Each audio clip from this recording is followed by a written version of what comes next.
Os excedentes desse plantio, já naquela época, deram origem ao que nós entendemos e aprendemos nos bancos escolares como escambo.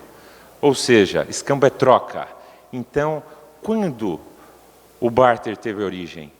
Há 10 mil anos atrás, já com os primeiros indícios de plantio de agricultura pelo homem. A troca, naquela época, por outro lado, trazia alguns inconvenientes. O primeiro deles, oscilação de valor. Por quê? No exemplo anterior, aquele que produzia maçãs ia até o mercado rudimentar da época, procurava aquele que produzia trigo e falava: eu quero um pão, para isso eu te dou 2 maçãs. No dia seguinte ou na semana seguinte, não se sabia se as 2 maçãs conseguiriam efetuar a troca por aquele pão. Segundo problema, não eram fracionáveis. Aqui atrás nós temos o exemplo do peixe. Como é que se fraciona o peixe? Leva metade do peixe para casa? Não, mas eu só te dou o peixe inteiro. Era um outro problema das trocas rudimentares. Perecíveis. Muitos dos produtos eram perecíveis em curto espaço de tempo. Não tinha geladeira. Não permitiam finalmente o acúmulo de riquezas. Foi finalmente que no século VII a.C., na Grécia e na Lídia, atual Turquia, que apareceram as primeiras moedas capazes de resolver esse problema. Estamos no ano 476 depois de Cristo, queda do Império Romano. Tudo ia bem até a queda do Império Romano. A Europa, então, mergulha no feudalismo. A Idade Média foi marcada pelo feudalismo. Tivemos aí o retorno das trocas. O barter voltou novamente. Estamos em plena expansão colonial, época dos grandes descobrimentos, e finalmente o Brasil é descoberto. Por aproximadamente 370 anos, a agricultura brasileira foi agricultura de subsistência, alguma coisa de tabaco, de cana-de-açúcar, bastante rudimentar, até que, finalmente, e somente no século XIX, a monocultura cafeeira começou a introduzir o que nós podemos chamar de agronegócio em nosso país. Isso perdurou até 1930. Esse foi o grande ciclo do café. 1957, pesquisadores norte-americanos da Universidade de Harvard, John Davis e Ray Goldberg, foram os primeiros a conceituar o que é agribusiness. Eles conceituaram o que é agronegócio na modernidade. Chegamos à década de 60 no Brasil. Estamos em pleno regime militar. Essa época foi marcada e conhecida como a Revolução Verde. Por quê? Porque os militares, preocupados com as fronteiras brasileiras, tiveram uma ideia. Olha, nós precisamos colonizar o Brasil, nós precisamos proteger as nossas fronteiras. O que nós vamos fazer? Já sei, vamos convidar os agricultores do Sul e do Sudeste a derrubarem o mato e plantarem no cerrado. Assim nós conseguiremos colonizar o país. E assim foi feito. Foi a grande expansão agropecuária brasileira. Essa época foi marcada pela modernização da agricultura e pela introdução de máquinas e fertilizantes na lavoura. Pois bem, o governo militar, a fim de incentivar essa colonização, essa expansão, ele dizia aos agricultores: venham para o interior, venham derrubar o mato, eu vou apoiar vocês. Esse apoio, em especial, tinha que ser financeiro. Foi então que o governo criou a Lei do Crédito Rural. Isso foi em 1965, através da Lei 4.829 de 1965. Pois bem, criadas as normas que permeariam o crédito rural, ele pensou: mas agora nós precisamos de instrumentos. Como é que nós vamos instrumentalizar esses empréstimos? Então, 2 anos atrás, o Decreto-Lei 167 de 1967 criou as primeiras cédulas de crédito de que nós temos notícia, as cédulas de crédito rural. Chegamos à década de 80, e aqui eu gostaria de fazer um parênteses. Entre 1967 e 1980, o Brasil mergulhou numa profunda crise financeira e fiscal. Os empréstimos pensados pelo governo, eles orçavam em 15%, a taxa de juros era de 15% ao ano, e basta-se. Nessa época, a inflação galopava, 30%, 40%, 50%. Eu trabalhava no Banco do Brasil, fui funcionário do Banco do Brasil por 11 anos, e eu me recordo de um mês de inflação de 82%. Faz tempo, eu era criança, né? Eu entrei como menor aprendiz, viu, Inácio? 82%. Bom, o que começou a acontecer? Os gerentes do Banco do Brasil, que mandavam mais do que o prefeito nas suas respectivas cidades, eles faziam o seguinte: Banco do Brasil, autarquia, sociedade de economia mista, 51% do governo, 49% da iniciativa privada. Então, esse gerente tinha meta de empréstimo e de fomento à agricultura, para os 51% do governo, e meta de aplicações para os 49% da iniciativa privada. O que os gerentes faziam, então? Eles selecionavam os grandes produtores e aqueles que ele gostava. Quando o crédito custeio chegava, ele dizia: vem para cá, vem receber o seu custeio. E assim ele batia a meta de fomento. Ao passo que ele tinha meta para aplicações, abertura de contas, etc. Ele falava para o produtor assim: olha, o seu empréstimo é 15% ao ano. A inflação está 30%, 40%, 50% ao mês. Por que você não aplica esse dinheiro aqui comigo? E assim era feito. Foi a época da compra das caminhonetes, das primeiras viagens para a Europa e a agricultura sendo deixada de lado. Também foi a época das anistias, porque quem pegava não queria ou não conseguia pagar. Pois bem, ao final da década de 70 para 80, o governo disse o seguinte: não dá mais. Não dá. Eu não aguento mais. Olha, pessoal, eu vou baixar a taxa de juros de 15% para 3%, mais correção monetária. E eu tenho mais uma notícia para dar para vocês, o governo falou. Eu não tenho mais dinheiro para todo mundo, eu não tenho mais dinheiro para tudo. Vocês vão ter que começar a se virar sozinhos, porque eu só vou financiar parte daquilo que eu sempre financiei. E foi então que as tradings, já devidamente acampadas no Brasil, acordaram. Falaram: espera um pouco, nós já estamos no Brasil, nós não queremos sair daqui. O governo não está financiando tudo que precisa. Nós precisamos ocupar esse espaço. E foi então nessa época que começaram a aparecer os primeiros indícios de contrato de troca e o famoso contrato de soja verde. A iniciativa privada começava a tomar conta do financiamento em nosso país. Pulamos para a década de 90. Em 1994, foi criada a lei da CPR, foi criada a Cédula de Produto Rural. Chegamos ao ano 2000 e o Brasil é reconhecido como player mundial na produção de alimentos.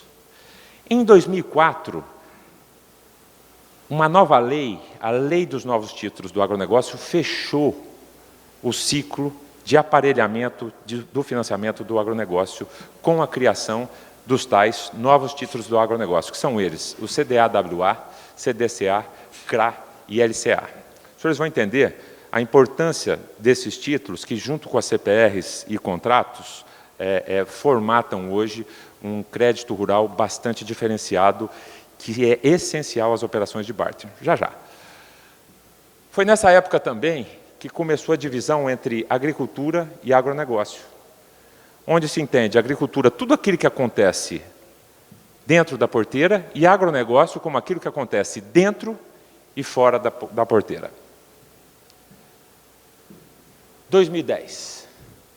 O agronegócio é a locomotiva do Brasil. A partir daqui, o agronegócio atingiu uma velocidade, uma altitude e uma velocidade do cruzeiro que não parou mais. Tá. Mas o financiamento do agronegócio é algo simples? Não. Pesquisadores ligados à agricultura e pecuária, eles entendem que um dos principais problemas do agronegócio brasileiro passa pela questão do financiamento. Tá? E aqui eu gostaria de fazer mais um parênteses. É muito importante proteger o produtor rural contra os desmandos dos grandes grupos. Proteger o produtor rural significa proteger aquele que produz alimentos. E um país sem alimentos é um país em guerra civil. Por outro lado, como eu acabei de explicar para vocês, a iniciativa privada, hoje, atua mais fortemente, em maior escala, no financiamento do agronegócio do que o próprio governo federal. E o que esperam as entidades de financiamento privado? Eles esperam aplicar seus recursos na agricultura e pecuária e o retorno dessas aplicações com lucro. Se a iniciativa privada sai do financiamento, o agronegócio cai. Portanto, também é importante equilibrar os pratos dessa balança para proteger aquele que fornece o crédito. Claro que o produtor sempre está em primeiro lugar, mas um não vai sem o outro. Precisamos equilibrar. Trata-se isso de segurança jurídica. Sem segurança jurídica, o agronegócio não prospera. Em equilíbrio. Não há como se falar em agronegócio desatrelado da palavra garantia. Eu trago aqui aos senhores as principais garantias utilizadas no agronegócio. Temos o penhor, temos a hipoteca, a rainha das garantias, aval, fiança e a alienação fiduciária. A alienação fiduciária eu subdivido em duas: a alienação fiduciária de imóveis e a alienação fiduciária de bens fungíveis. Em um dos meus livros, eu escrevi sobre a alienação fiduciária de bens fungíveis, que sempre esteve à disposição de todos para utilização, porém, nunca foi utilizada em larga escala. Após a publicação dos meus livros, o pessoal está começando a se utilizar da alienação fiduciária como mais uma opção de garantia à disposição do mercado. Por que as garantias são importantes? Como eu acabei de dizer aos senhores, é necessário a ampliação, a diminuição, a diluição de riscos. Tá? Os senhores sabiam que, no máximo, 0,5% do PIB do agronegócio bate às portas do judiciário? No máximo, 0,5% do PIB do agronegócio torna-se inadimplente? Sim, mas se só isso que bate às portas do judiciário, é isso que o judiciário conhece. Por outro lado, se os senhores acham que quem paga a conta dessa inadimplência são os bancos? São as tradings? São as indústrias? Os senhores estão enganados. O banco, quando vai calcular o spread do ano seguinte, ele embute os prejuízos da safra anterior. A indústria, quando vai calcular o preço dos seus produtos na safra seguinte, ela embute os prejuízos e os riscos e o aumento de risco da safra anterior para a nova. As tradings e assim por diante. Portanto, pessoal, quem é que paga a conta da inadimplência? Quem é que paga o prejuízo dos 0,5%? Aqueles produtores que pagaram suas contas em dia. Os 99,5% que pagaram suas contas em dia. Não tem jeito. É necessário ter equilíbrio. É necessário prosseguir-se com equilíbrio. Tá? E trazer ao mercado mais uma opção de garantia é importantíssimo. Por quê? Porque a quantidade de terras ela é finita.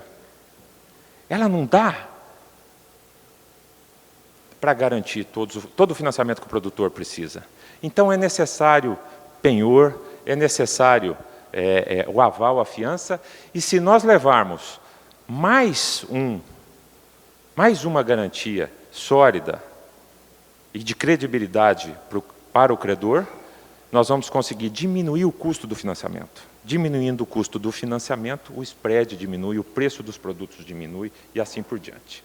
Ok, mas qual é a diferença entre penhor e alienação fiduciária de bens fungíveis?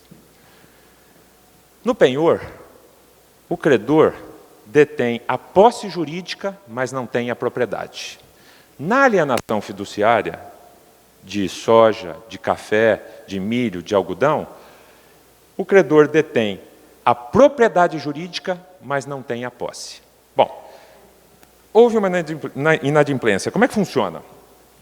No penhor, o credor entra com arresto, acha o produto, tem que guardar o produto. Aí, eles têm que esperar anos que o processo vá em primeira instância, segunda instância, terceira instância, todos os recursos possíveis. Acabou. Bom, agora eu, juiz, digo para você, esse produto é seu. São muitos anos, normalmente. Os credores levam isso em conta. E na alienação fiduciária de bens fungíveis? O credor, na inadimplência, entra não com arresto, mas sim com busca e apreensão. Ele encontra o produto. Bom, e agora, seu juiz? Agora você faz o que você quiser. Você vende ao preço do dia, apura o resultado. Se faltar, vamos colocar a título de exemplo, 10%, você entra com a execução só desses 10%. Se sobrar dessa venda ao preço do dia, você deposita em juízo e chama o produtor para pegar, porque esse dinheiro é dele. Acabou. Portanto, é mais uma opção de garantia a ser ofertada aos bancos, às indústrias, às tradings, aos grandes financiadores, tá? Para conseguirmos diminuir o risco e conseguir mais crédito aos produtores rurais. Essa tese está no meu livro, infelizmente não temos tempo para discuti-la um pouco mais. Vamos adiante, porque o nosso foco aqui hoje é o barter. Bom, já falei que barter é a troca, de maneira simples, é a troca. Ele teve uma velocidade, teve a sua pujança a partir dos anos 90. Mas não se enganem, barter é uma operação complexa. O barter moderno, ele é muito complexo. Ele é um escambo moderno, ou seja, ele já existe faz muito tempo, só que agora ele é altamente sofisticado e tecnificado. Tá? Pois bem, quais são as vantagens do barter? A primeira delas é segurança. Segurança contra o quê? Contra as tradicionais oscilações de preço das commodities agrícolas, em especial o café. O café oscila que parece uma montanha-russa. No barter, o produtor tem condições de fazer esse cálculo, faz o hedge e trava. Eu devo 200 sacas de café, tanto faz subir quanto descer, ele está seguro. Liquidez. Antigamente, o crédito rural funcionava no seguinte formato. Eu me recordo, o produtor rural ia todo dia no Banco do Brasil. Se tiver alguém mais antigo aqui, vai se lembrar disso. Chegou crédito para custeio? Não, ele ia embora. Aí voltava de novo. Chegou crédito para custeio? Não, ele voltava. E assim ficava um mês e meio. Aí finalmente chegava. Bom, está aqui. documento que não acabava mais, exigência que não acabava mais. Muito tempo depois, o dinheiro estava na conta para o produtor tocar o seu negócio. Com o barter, a liquidez é sempre imediata. Eu preciso de insumos, eu preciso de fertilizantes líquidos, foliares, eu preciso, enfim, do que quer que seja. Ok, vou te entregar amanhã. Assina a CPR aqui para mim. E com essa CPR, ele tem condições de fazer a roda financeira do agronegócio girar imediatamente. Os senhores vão ver, eu trouxe um exemplo aqui. Mais uma vantagem, câmbio. Todas as commodities, hoje, são cotadas em dólar. É moeda estrangeira. E, além da lei da oferta e da procura, que faz o preço dessas commodities variar, o câmbio também está sujeito ao humor, ao bom ou mau humor dos mercados mundiais. Com o barter, o produtor fica tranquilo. Os credores também têm condições de ficar tranquilos. O barter trava contra a oscilação da moeda. E, finalmente, taxa de juros. O objeto de uma cédula de crédito, como o próprio nome diz, é o crédito. Essa é uma grande diferença da cédula de produto rural, cujo objeto é produto. Bom, se eu tenho por objeto o crédito, o banco faz o seguinte, eu dou dinheiro para você, você me devolve com taxa de juros e correção monetária. No barter não tem isso. Para mim, essa é a maior vantagem do barter, diminuição do custo das operações. Tá? Porque não tem taxa de juros, eu calculo em produtos e acabou. Na época certa eu entrego e tchau. Formatação das operações de barter. Eu trouxe aqui aos senhores uma operação de barter envolvendo CPR, contrato de compra e venda e LCA. Tudo começa no produtor rural. Tudo tem início no produtor rural. O produtor rural, então, necessitado de insumos, ele procura a indústria distribuidora e emite a CPR.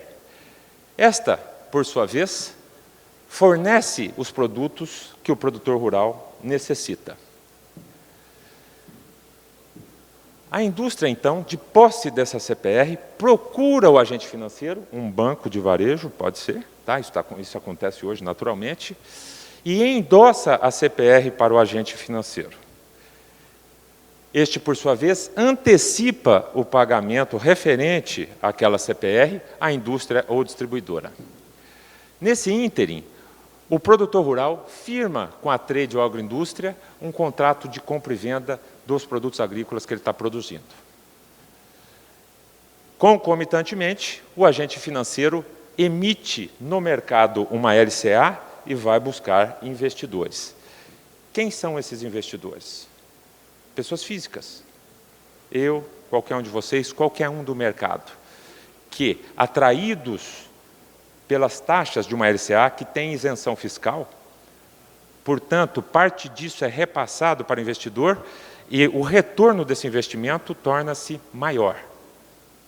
Então, esse investidor atraído aplica recursos no banco. Pois bem, chegamos na safra e o produtor rural finalmente colhe e entrega seus produtos à trading ou agroindústria. Esta, por sua vez, recebendo os produtos, efetua o pagamento ao banco. Este, então, dá quitação e devolve a CPR à indústria ou distribuidora. A indústria ou distribuidora, por sua vez, fornece quitação com a baixa da CPR e do penhor em cartório ao produtor rural. E, finalmente, o banco retorna o investimento em LCA para a conta do investidor, pessoa física, normalmente. Eu pergunto aos senhores, quem financia tudo isso? Quem financia toda essa cadeia? Esse aqui. Quem está financiando tudo hoje, lembra-se quando eu disse a importância de mais títulos no mercado, com a chegada da LCA, do CRA, possibilitou que o investidor pessoa física financie toda essa operação. É ele que está financiando. Tá? Pois bem, pessoal.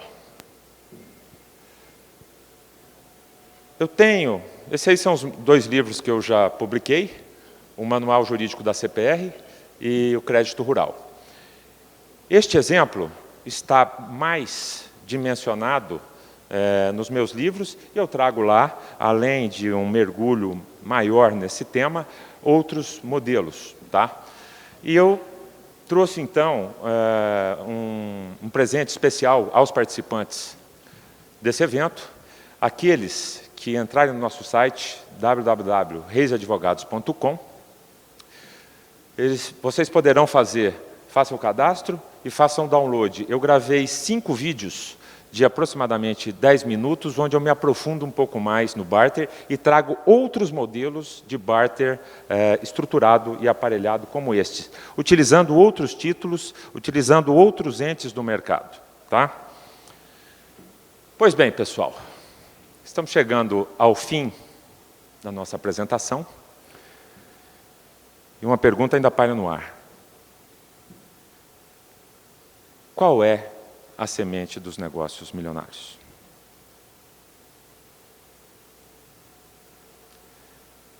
A semente dos negócios milionários, pessoal, é você, produtor rural, onde tudo começa e tudo termina. Vocês são o centro de todo o financiamento, vocês são o centro de todo o agronegócio. Unam-se, somem esforços, preparem-se, porque tudo começa e termina em vocês. E eu desejo, de agora em diante, que a semente dos negócios milionários esteja no coração e na mente de cada um de vocês.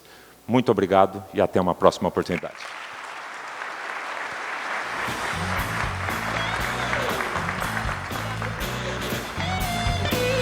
Muito obrigada, Marcos. Realmente zerou. Consegui ficar no tempo.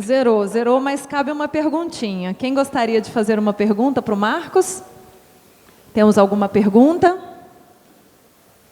Lá atrás tem uma moça.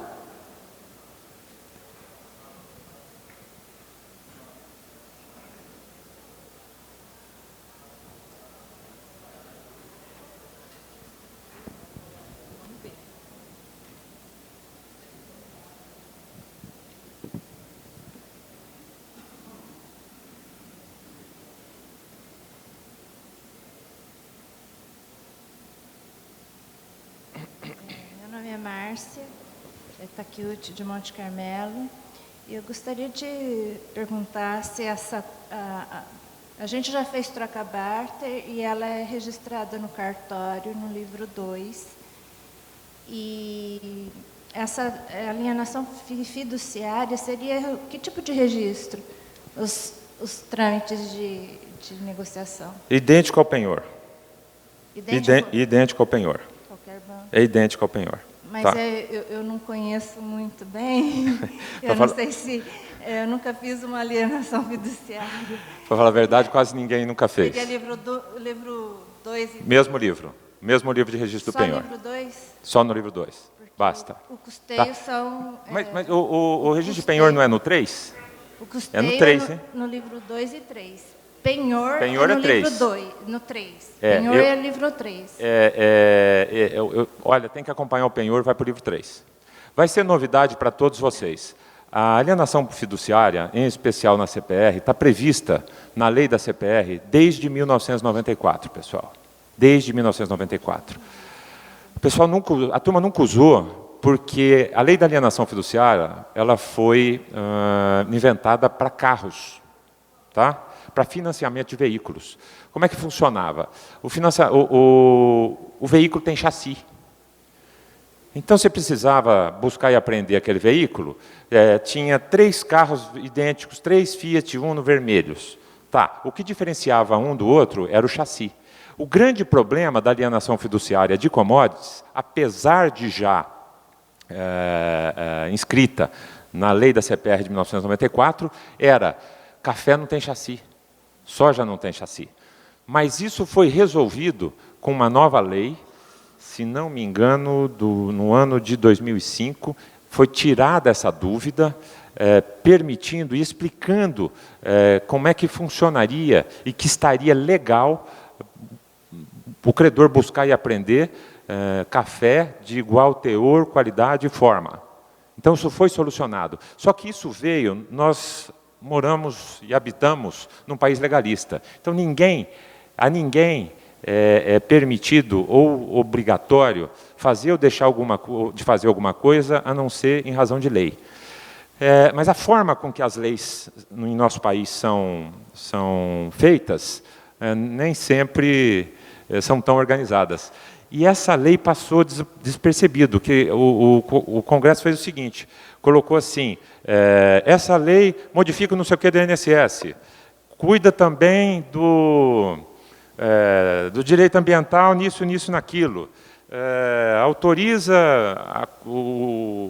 as panificadoras a fazer isso, e na alienação fiduciária, e colocaram mais um artigo. Por isso é que o pessoal, por desconhecimento, esse artigo de lei passou despercebido e o mercado não se atentou. Quando eu criei a minha tese, isso é algo novo, está sendo começado a usar agora, eu juntei e trouxe tudo isso, dando essa permissividade. Mas continua sendo algo novo. Tá? Com certeza, os senhores encontrarão dificuldades junto aos cartórios, eles também não saberão o que fazer. Só que tem que ser no livro 3. É idêntico, nós estamos falando de uma operação semelhante à do penhor. Analogicamente, ela é igual à do penhor. Só a forma de execução é que muda. Tudo bem? Muito obrigada. Agora, mais uma pergunta aqui do rapaz, que tinha pedido junto com ela, e a gente encerra as perguntas.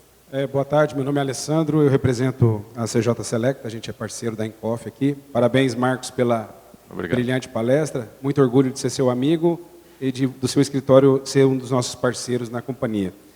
Como a gente está há mais de 20 anos discutindo CPR e barter no Brasil, a gente pode dizer que a CPR começou a ser desenvolvida no Brasil na época que a gente ainda era analógico. E nós estamos numa época digital, de conectividade, de tecnologia, de inovação, de geração de conhecimento. E como a gente está falando com a vanguarda do café e da agricultura no Brasil, quais são os próximos passos, à medida que isso se torna algo comum, para a gente fazer com que isso tenha segurança e, ao mesmo tempo, celeridade, que a gente traga tecnologia para a segurança dos processos de barter e de crédito rural no Brasil? Alessandro, muito boa a sua pergunta, porque o mundo está passando por uma ebulição. Outro dia, eu assisti uma palestra do CEO, o Head América Latina da Volvo Automóveis. Foi aqui em Uberlândia, inclusive. E ele disse o seguinte, nós pretendemos, num futuro próximo, concorrer com aviões. Eu falei, como? Aí ele colocou um vídeo. Ele falou, olha, daqui a pouco os veículos não estão mais, não precisam mais de piloto, eles serão dirigidos via satélite, etc, etc. Vai ser muito mais cômodo. Olha, hoje eu saí da minha casa, peguei 1 hora de trânsito, cheguei 1 hora antes do voo, conforme eles pedem, depois foi mais 1 hora de voo para chegar em Uberlândia, e mais 1 hora entre malas e chegar no hotel, 4 horas. Eu, com 5 horas, eu tenho certeza que num veículo que não precisa parar, um veículo... Enfim, é melhor do que viajar de avião, então nós vamos mirar nas aeronaves. Nós não sabemos, ao certo, de onde virão os nossos concorrentes, quem efetivamente vai concorrer conosco. A Apple agora entrou no mercado de cartão de crédito, e assim por diante. A maior empresa de hotéis do mundo não tem nenhum quarto, a Airbnb. E a maior empresa de transportes do planeta também não tem nenhum pneu, que é Uber. Então, Alessandro, eu acredito que investir em tecnologia, assinatura digital, CPR digital, crédito rural digital, inteligência artificial, não só das trades, indústrias, dos bancos, não. O produtor rural tem que ter isso. O produtor rural tem que acompanhar, ele tem que mergulhar na inteligência artificial. Mais e mais, cada vez mais, startups estão vindo pesquisando e trazendo soluções. Eu acabei de me associar, faz alguns meses, poucos meses, numa fintech, que é uma startup de crédito, né? Uma startup de crédito rural. Já pensando nisso, Alessandro. O futuro do agronegócio é digital, inteiro. Inteiro. Tá? Senhores produtores, atentem-se a isso. Os senhores não precisam estudar tecnologia. Tem gente fazendo isso para vocês. Mas abram a cabeça de vocês para a tecnologia. Para, olha, fluidez, agilidade, rapidez e, em especial, segurança. Tá, mas como é que vai ser segurança? Ué, se a inteligência artificial mapeia tudo, eu tenho condições de posse dessas informações, planejar melhor o meu ano. Tanto eu, financiador, quanto eu, financiado. Entenda-se o financiado como sendo o produtor rural. Agora, o produtor rural, na mesma linha, precisa otimizar todo o seu negócio com base em tecnologia. É uma revolução. Nós passamos em 1960 pela Revolução Verde, agora a Revolução Digital do agronegócio. Em breve, todos os títulos do agronegócio serão assinados por senha, por certificado digital, por assinatura digital. Em breve. O produtor rural vai poder viajar, enfim, foi passear na Europa, e o pedido de insumos dele chega, ele assina do hotel e está valendo. Aí precisa uma modificação no pedido, eu quero mais isso, mais aquilo, o gerente da fazenda me pediu mais isso, aquilo. Manda o WhatsApp para ele e fala, assina o novo pedido, a emenda do pedido, aí está assinado. A assinatura digital em CPRs, em contratos, já é uma realidade. Isso é só o começo, Alessandro. Isso é só o começo. Muitíssimo obrigada, Marcos. Muito rica a sua apresentação. Obrigada mesmo. Uma salva de palmas. Obrigado, pessoal. Foi um prazer.